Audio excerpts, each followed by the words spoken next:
Looks like we got ourselves a taxi vlog number 42.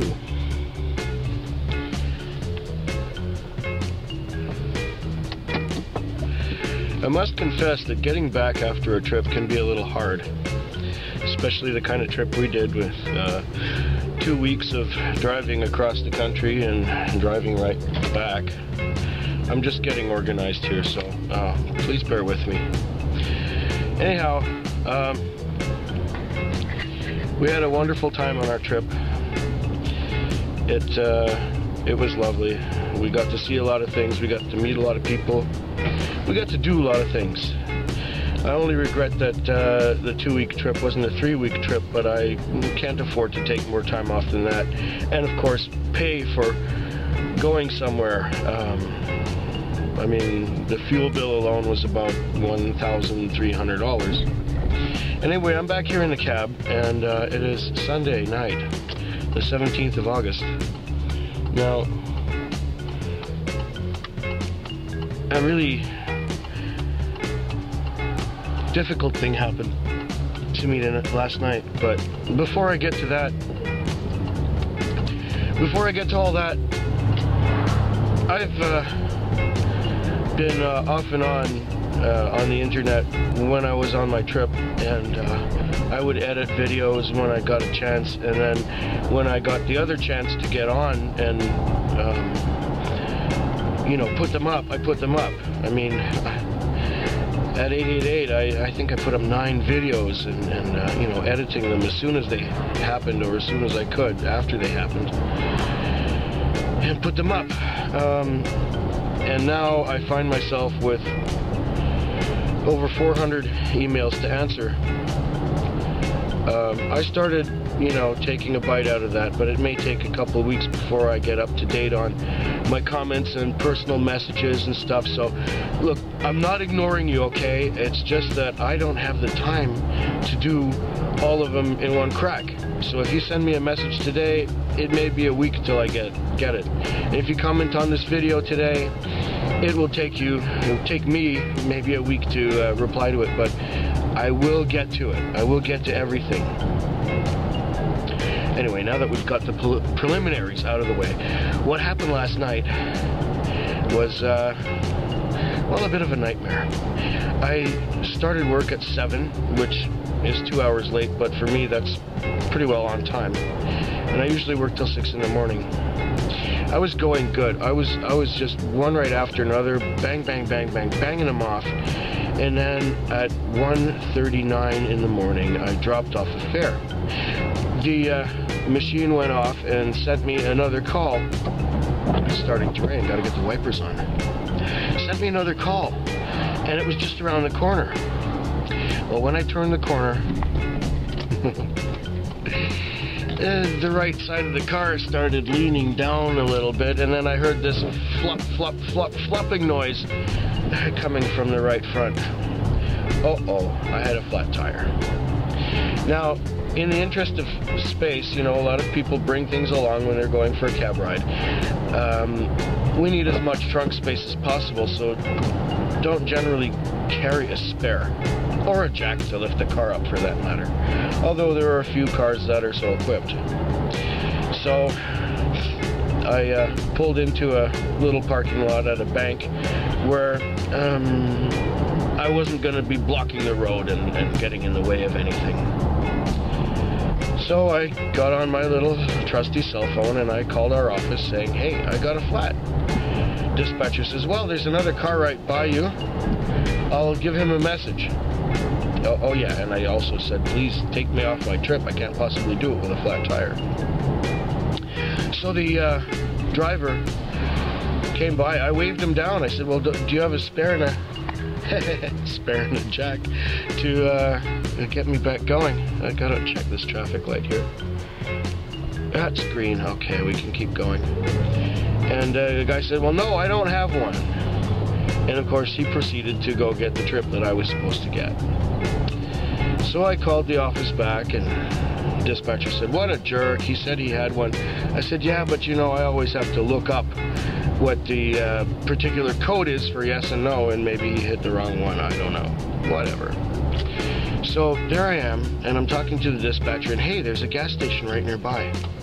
Sure enough, at this gas station there is a pump compressor, you know, one of those hoses where it says air and water.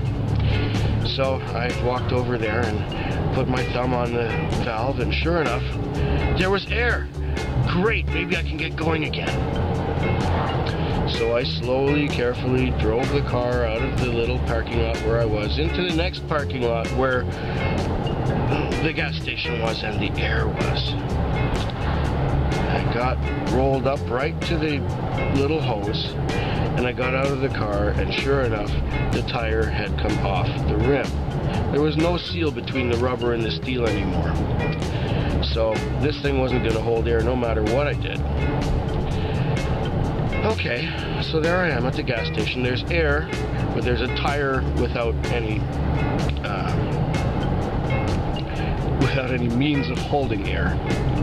So I called the office again, and I said, well, can you get me another, a cab to come by, give me a spare.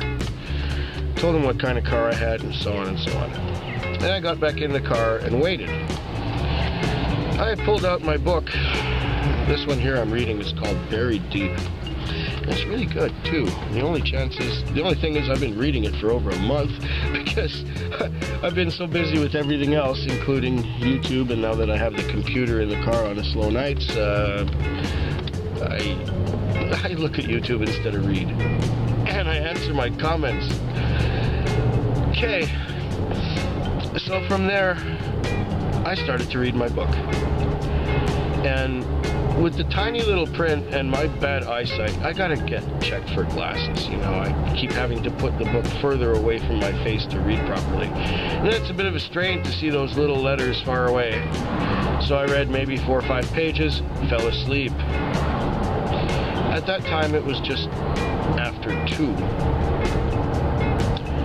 At 3:30, I woke up, not knowing quite where I was, I thought I was still on my road trip. But I looked around, and hey, this is the inside of the cab. And hey, I'm sitting here. Oh, that's right, I have a flat tire. So then I looked through my phone to find a phone number of someone I could call, because obviously from the office they weren't helping a lot.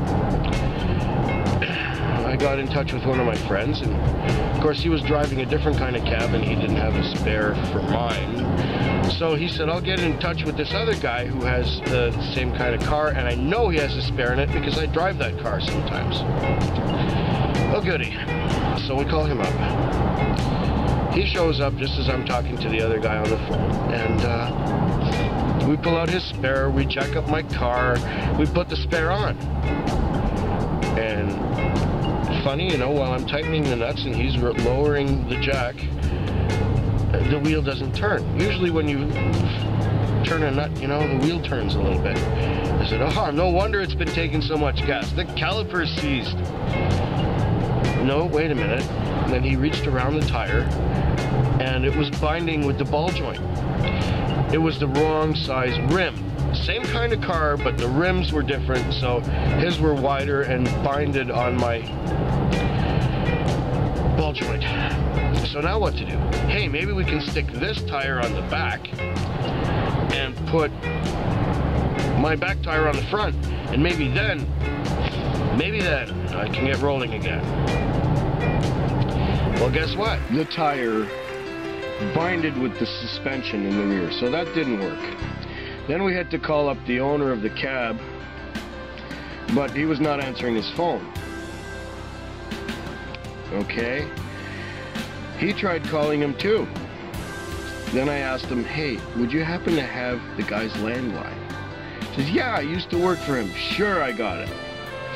So the phone rang and rang and rang and rang, and there was no answer. So we decided to go up there and wake him up in person. That wasn't necessary, because as we were fueling up, I got a phone call. It was the owner of the cab. He had got my message that I was stranded.